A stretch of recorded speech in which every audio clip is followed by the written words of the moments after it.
on, kids. Time to read a Christmas story. What you working on there, Maria? It's the first Christmas at the North Pole. Who's that? It's Rudolph, Papa. See? Here's his nose. He and Santa came to visit Frosty.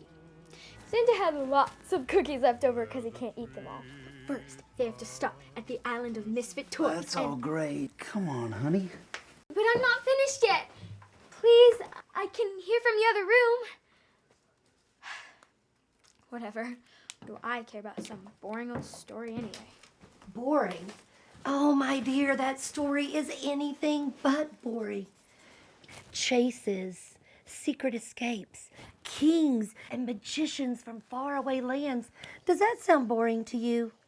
And listen, there is also a girl in this story just a few years older than you. So come on, let's go in. You're going to sit down and close your eyes. And with that wonderful imagination of yours, it'll be like you're right there. Maria, come on. Do it for Mama, please. Oh, all right. Yes. Come on. It all began on a cold, dark night just like tonight. This is from the book of Matthew.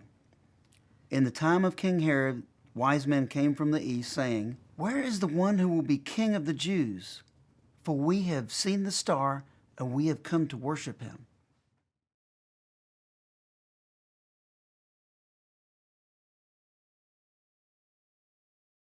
I said, Maria, dear, would you like some hot chocolate? Oh, yeah. Thanks, Grandma. You're welcome. Here you go, sweetie. Hey, Ben, it's time for bed, buddy. Come with me. Papa, I have a question. You said something about the king of the Jews and wise guys or something. Who are they? That's a great question, dear. They were from Persia, a beautiful place far away. But even though they didn't worship the Jews' God, they knew that something very important was going to happen. And Herod sent the Magi, that's the men from Persia, into Bethlehem, telling them to search diligently for the king of the Jews. When they heard what Herod said, they set out. Ahead of them went the star, the same star that they seen at its rising.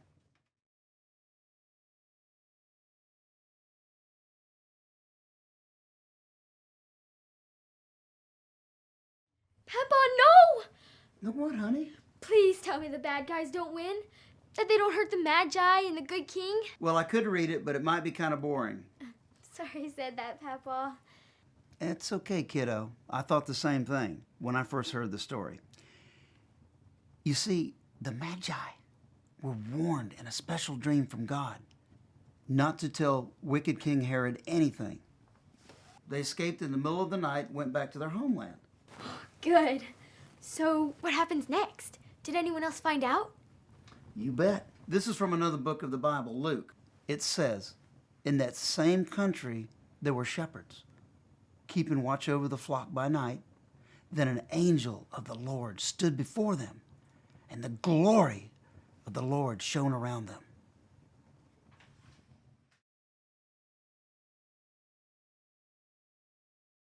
He's a king, Maria. How? How can he be a king if he's just a baby? Babies can't save the world or all that other stuff. This isn't just any baby, Maria. Can I read you another story? Maybe it'll help you understand. Please, it doesn't make any sense. This is from John. In the beginning was the Word, and the Word was with God, and the Word was God. He was in the world, and the world came into being through him. Yet the world did not know him. To all who received him, who believed in his name, he gave power to become the children of God. And the Word became flesh and lived among us. And we have seen his glory, and the glory as of a Father's only Son, full of grace and truth. You see, Maria, it really wasn't just any baby. It was God.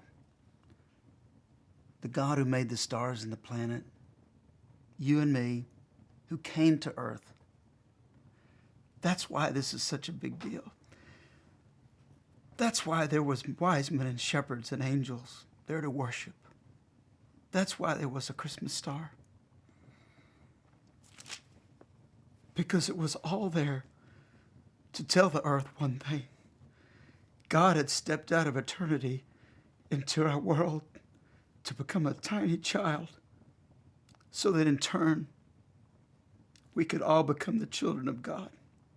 And that's what Christmas is all about.